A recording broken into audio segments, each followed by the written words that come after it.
చెప్పండి. కూటమి ఏమన్నా అమ్మఒడి వేస్తానండి వేస్తానండి ఏం వేయలేదు. కూటమి వచ్చి ఏం చేయలేదు. నెక్స్ట్ మళ్ళీ జగనే సీఎం. నాడు నేడు కింద బాగా చేసిండు జగన్. ఈ కూటమి అన్నారు, పవన్ కళ్యాణ్ వచ్చింది ఏం చేసిండు? చంద్రబాబు నాయుడు అండవు అదే అండ ఏం చేసిండు? అమ్మకి వందరం అండవు, తల్లికి వందరం అని అండవు, అది చేస్తా ఇది చేస్తాను అండవు, ఏం చేయట్లేదు. నెక్స్ట్ మళ్ళీ జగనే.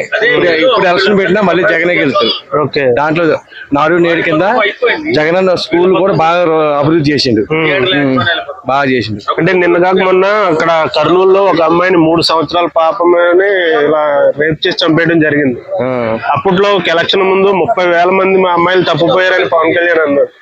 మరి వెళ్ళి కనీసం స్పందించడం, అసలు అడగను కూడా అడగట్లేదు, చేయకూడదు. కాలు ఎగరేసిన ఏది ఎగరేస్తాను న్యాయం చేసిండు. ఇప్పుడు అధికారం వచ్చిండు, డిప్యూటీ సీఎం అధికారం పవర్ఫుల్ ఉంది, ఏం చేసిండు?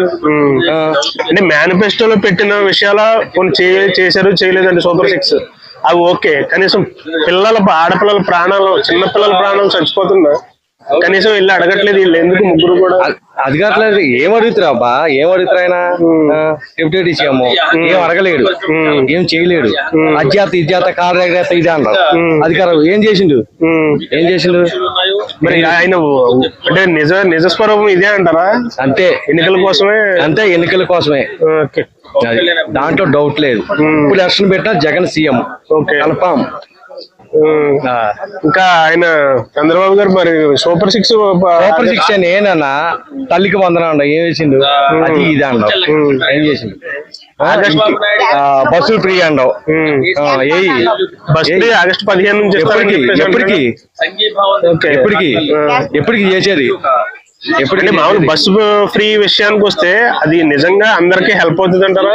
ఏంటి ఓన్లీ ఆడవాళ్ళకే అయింది, ఏం చేయలేడు. తెలంగాణలో దాన్ని పట్టుకుని జుట్టుపట్లు పట్టుకుని కొట్టుకుని ఏం చేయలేడు. చల్లబుల్లి మాటలు చెప్తాం అంతే, అంతే, ఏం చేయలేడు. ఓకే, 15 నుంచి అదైనా అమలు అవుతుందని గ్యారెంటీ చేయలేడు. నమ్మకం లేదు, మాకైతే నమ్మకం లేదు. మాట తప్పడం మనం తిప్పడం ఆయన ఒక్కడే కరెక్ట్. జగన్మోహన్ రెడ్డి అంతే. ఇవాళ కుప్పంలో ఇల్లు కట్టుకుంటే ఓపెనింగ్ చేసాడు, ఇవాళ మారతాయంటారా ఏమన్నా? నేను చెప్పక్కర్లేదు అన్న, అందరికీ తెలిసిపోతుంది అది. ఓకే అన్న.